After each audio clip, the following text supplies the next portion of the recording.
और दोस्तों easy way learning में एक बार आपका पुनः स्वागत है। आज के इस वीडियो में हम व्यक्तिगत विभेद इंडिविजुअल डिफरेंसेस के विभिन्न पहलुओं की चर्चा करेंगे, जो कि आगामी टेट, सीटेट और शिक्षक भर्ती से संबंधित सभी परीक्षाओं के लिए समान रूप से उपयोगी होगा। तो आइए शुरू करते हैं। व्यक्तिगत विभेद इंडिविजुअल डिफरेंसेस।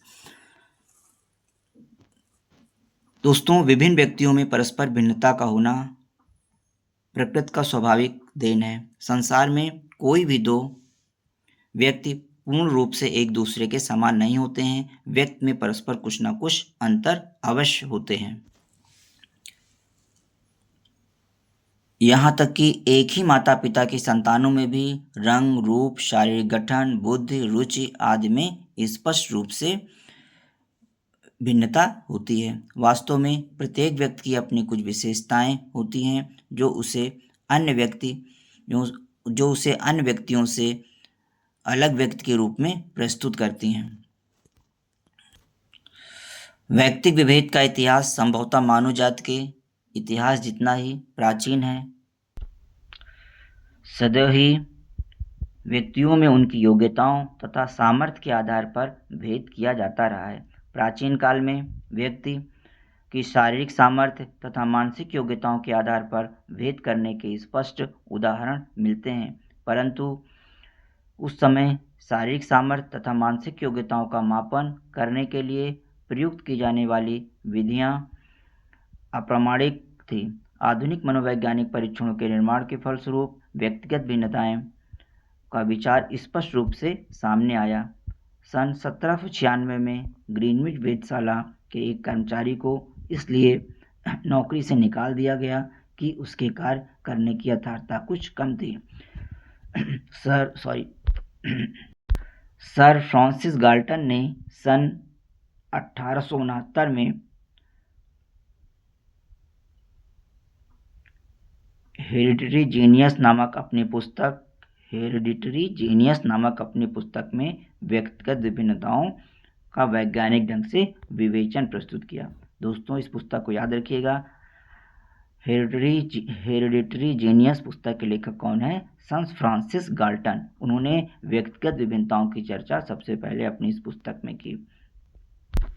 व्यक्तिगत विभेद से तात्पर्य रंग, रूप, शारीरिक गठन, बुद्धि, रुचि, स्वभाव, व्यक्तित्व आदि गुणों में एक व्यक्ति का दूसरे व्यक्ति के भिन्न होने से है। व्यक्तिगत विभेदों की बालकों के विकास में अत्यंत महत्वपूर्ण भूमिका होती है। बालक की बुद्धि, रुचि, योग्यताओं आदि के अनुरूप विकास के अवसर मिलने पर ही वह अपने सर्वोत्तम विकास के स्तर को प्राप्त कर सकता है। दोस्तों, व्यक्तिगत विभिन्नताओं के अंतर्गत 3 प्रकार के विभेद मुख्य रूप से देखे जाते हैं: शारीरिक भिन्नताएं, मानसिक भिन्नताएं, व्यक्तित्व संबंधी भिन्नताएं।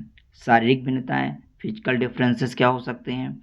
विभिन्न व्यक्ति रंग, रूप, शारीरिक गठन, लंबाई, भार, लिंग भेद आदि में भिन्न भिन्न होते हैं। कुछ व्यक्ति लंबे होते हैं, कुछ औसत लंबाई के होते हैं तथा कुछ ठिगने कद के होते हैं। इसी प्रकार से कुछ व्यक्ति मोटे होते हैं, कुछ व्यक्ति दुबले होते हैं और कुछ व्यक्ति गोरे होते हैं तथा कुछ व्यक्ति काले होते हैं। कुछ व्यक्ति कुरूप होते हैं तथा कुछ व्यक्ति सुंदर होते हैं। मानसिक भिन्नताएं मेंटल डिफरेंसेस। भिन्न भिन्न व्यक्ति मानसिक गुणों में भी भिन्न भिन्न होते हैं। बुद्धि, रुचि, स्मरण शक्ति जैसे मानसिक गुणों में व्यक्तियों में भेद पाया जाता है। कुछ व्यक्ति प्रतिभाशाली होते हैं जबकि कुछ व्यक्ति मूर्ख होते हैं। कुछ बालक पढ़ने में तेज होते हैं जबकि कुछ बालक खेलने में तेज होते हैं। कुछ बालक नवीन बातों को शीघ्रता से सीख लेते हैं जबकि कुछ बालक नवीन बातों को सीखने में कठिनाई का अनुभव करते हैं।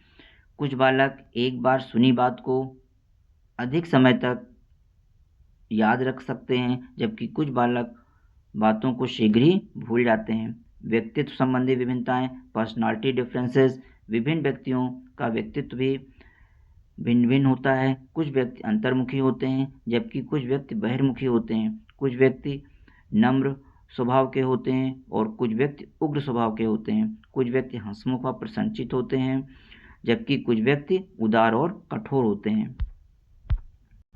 अब दोस्तों चर्चा करते हैं कि व्यक्तिगत विभेद के क्या कारण हो सकते हैं। Causes of individual differences.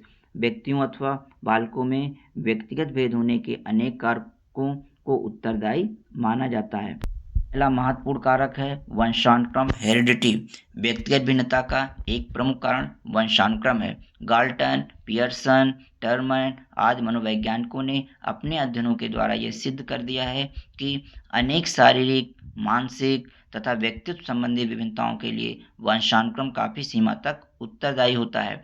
किसी व्यक्ति को वंशानुक्रम में अपने माता पिता से क्या क्या गुण मिलेंगे, यह केवल संयोग पर निर्भर करता है। माता पिता से प्राप्त होने वाले गुणसूत्रों, क्रोमोसोम्स के असंख्य भिन्न भिन्न समुच्चय होने के कारण एक ही माता पिता की संतानों में परस्पर भिन्नताएं पाई जाती हैं। वातावरण, एनवायरनमेंट। व्यक्तिगत भिन्नता पर वातावरण का भी प्रभाव पड़ता है। वातावरण कई प्रकार का हो सकता है, जैसे भौगोलिक वातावरण, सामाजिक वातावरण तथा सांस्कृतिक वातावरण। आज व्यक्ति जिस प्रकार के वातावरण में रहता है उसी के अनुरूप उसका शारीरिक, मानसिक, संवेगात्मक तथा चारित्रिक विकास होता है। ठंडे तथा गर्म देश के बच्चों में शारीरिक भिन्नताएं दिखाई देती हैं कि शिक्षित तथा अशिक्षित परिवारों के बच्चों के आचार विचार तथा रहन सहन में अंतर पाया जाता है। ग्रामीण तथा शहरी बच्चों के स्वभाव में पर्याप्त भिन्नता दिखाई देती है। परिपक्वता, मैच्योरिटी।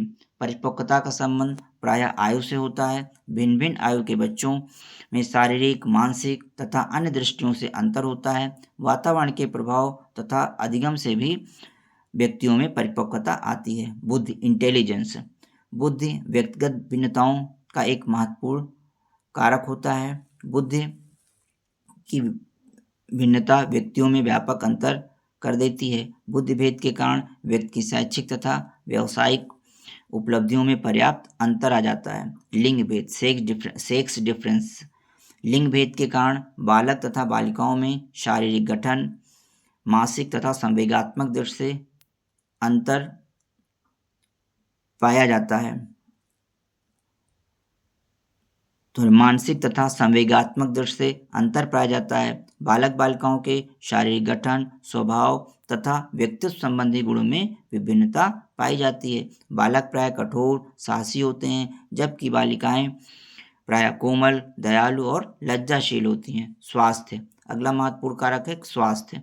शारीरिक तथा मानसिक स्वास्थ्य के कारण भी व्यक्तियों में भिन्नताएं हो जाती हैं। कुछ व्यक्ति हुष्ट-पुष्ट होते हैं, जबकि कुछ व्यक्ति दुर्बल होते हैं। मानसिक स्वास्थ्य की दृष्टि से भी विभिन्न व्यक्तियों में विभिन्नताएं होती हैं। स्वस्थ तथा अस्वस्थ व्यक्तियों में स्पष्ट अंतर दिखाई देता है।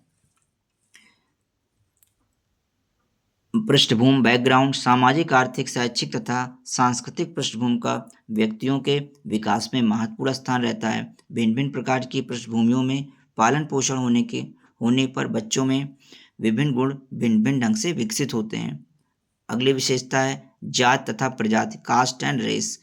जात तथा प्रजाति भी व्यक्तिगत भिन्नता के प्रमुख कारणों में एक है। प्राय देखा जाता है कि भिन्न भिन्न जाति अथवा भिन्न भिन्न प्रजाति के व्यक्ति परस्पर काफी भिन्न भिन्न होते हैं। उदाहरण के लिए ब्राह्मण प्राय अध्ययनशील, क्षत्रिय प्राय साहसी तथा वैश्य प्राय व्यापार में कुशल होते हैं। व्यक्तिगत विभेदों का मापन कैसे करते हैं? मेजरमेंट ऑफ इंडिविजुअल डिफरेंसेस कैसे किया जा सकता है, अब इसकी हम लोग चर्चा करते हैं।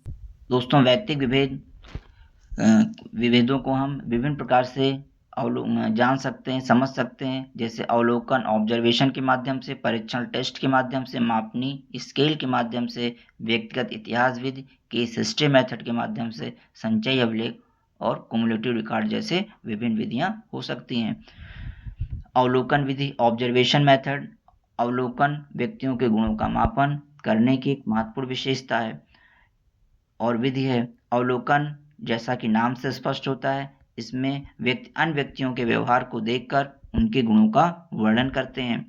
छोटे बच्चों, अनपढ़ व्यक्तियों, मानसिक रोगियों, विकलांग तथा अन्य भाषाभाषी व्यक्तियों की व्यक्तिगत विभिन्नताओं का मापन करने के लिए अवलोकन एक उपयोगी विधि होती है। परीक्षण, टेस्ट।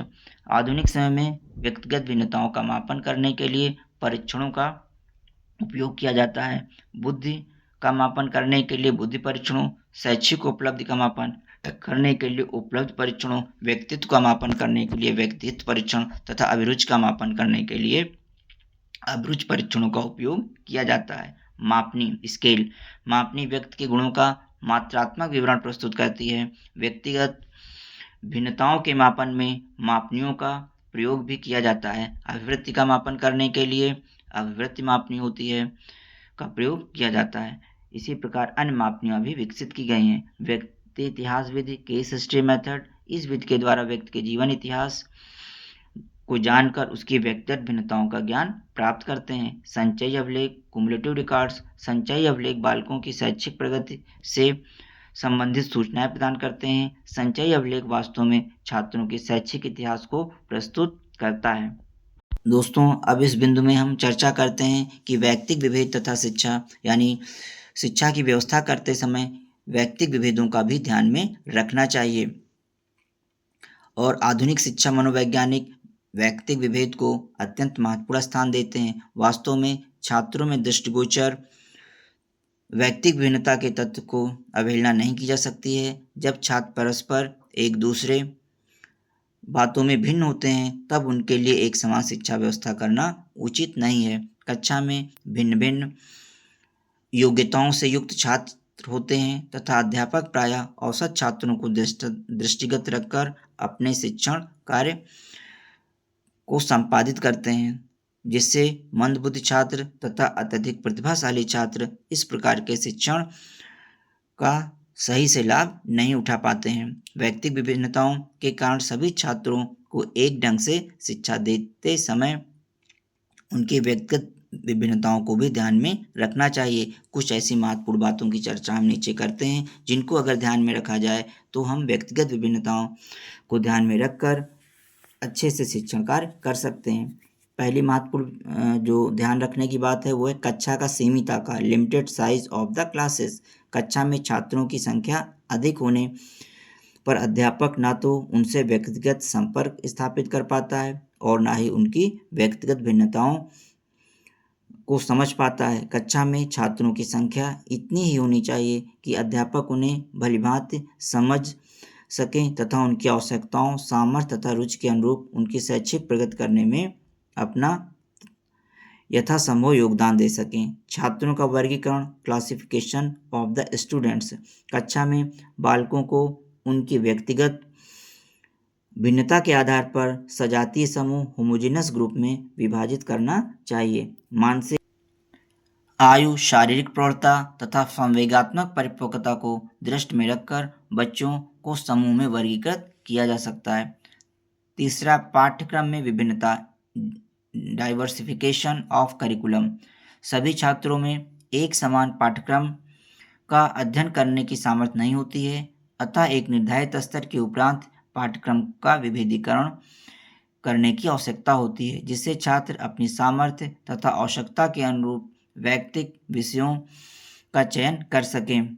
और इसी बात को ध्यान में रख करके NEP 2020 जो बनाई गई है उसमें कला वर्ग, विज्ञान वर्ग या कॉमर्स वर्ग की बाध्यता को समाप्त कर दिया गया है। अगर कोई बच्चा एक स्ट्रीम से दूसरे स्ट्रीम में प्रवेश लेना चाहे तो वह आसानी से ले सकता है। शिक्षण विधियाँ, मेथड्स ऑफ टीचिंग। व्यक्तिगत विभिन्नताओं के कारण एक ही विधि से सभी छात्रों को शिक्षण देना उचित नहीं है। व्यक्तिगत भिन्नताओं को ध्यान में रखते हुए विभिन्न योग्यता वाले छात्रों को कुछ शिक्षण प्रदान करने के लिए भिन्न भिन्न शिक्षण विधियों का प्रयोग किया जाना चाहिए। प्रोजेक्ट विधि, डाल्टन विधि, व्यक्तिगत शिक्षण विधि, कक्षा रहित विद्यालय शिक्षण, उपचारात्मक शिक्षण, प्रोजेक्ट विधि आदि जो है व्यक्तिगत विभिन्नताओं के कारण ही इन विधियों का विकास किया गया जिनका हम आसानी से उपयोग कर सकते हैं। शैक्षिक तथा व्यावसायिक निर्देशन, एजुकेशनल एंड वोकेशनल गाइडेंस।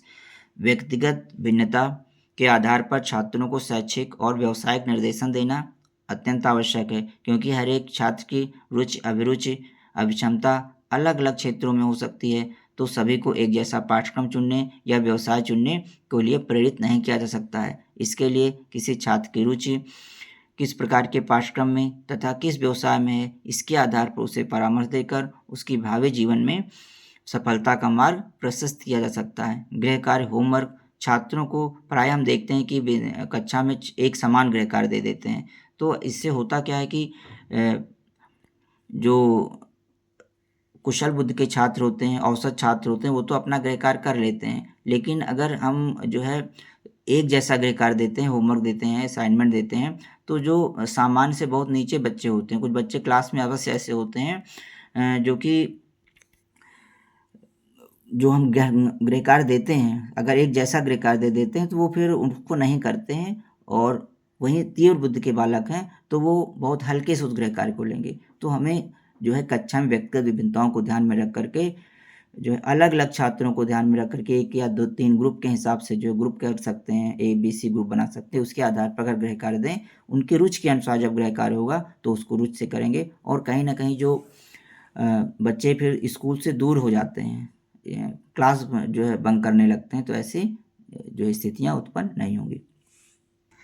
इस प्रकार अगर उपयुक्त बातों को ध्यान में रखा जाए और प्रत्येक बालक की अपनी आवश्यकताएं तथा विशेषताएं होती हैं, यही कारण है कि अगर व्यक्तिगत विभिन्नताओं को बालक की शिक्षा में व्यवस्था महत्वपूर्ण स्थान देने का प्रश्न उठता है। व्यक्तिगत विभेद को ध्यान में रखकर यदि शिक्षा का आयोजन किया जाएगा, तभी बालक को सर्वांगीण विकास के सर्वोत्तम अवसर मिल सकेंगे। तो दोस्तों, आज के वीडियो में इतना ही रखते हैं। फिर मिलते हैं किसी महत्वपूर्ण इंटरेस्टिंग वीडियो के साथ। यदि यह वीडियो आपके लिए उपयोगी सिद्ध हुआ हो या समझ में आया हो तो इजी वे लर्निंग चैनल को सब्सक्राइब करें, शेयर करें ताकि इसका लाभ अधिक से अधिक लोगों को मिल सके। धन्यवाद।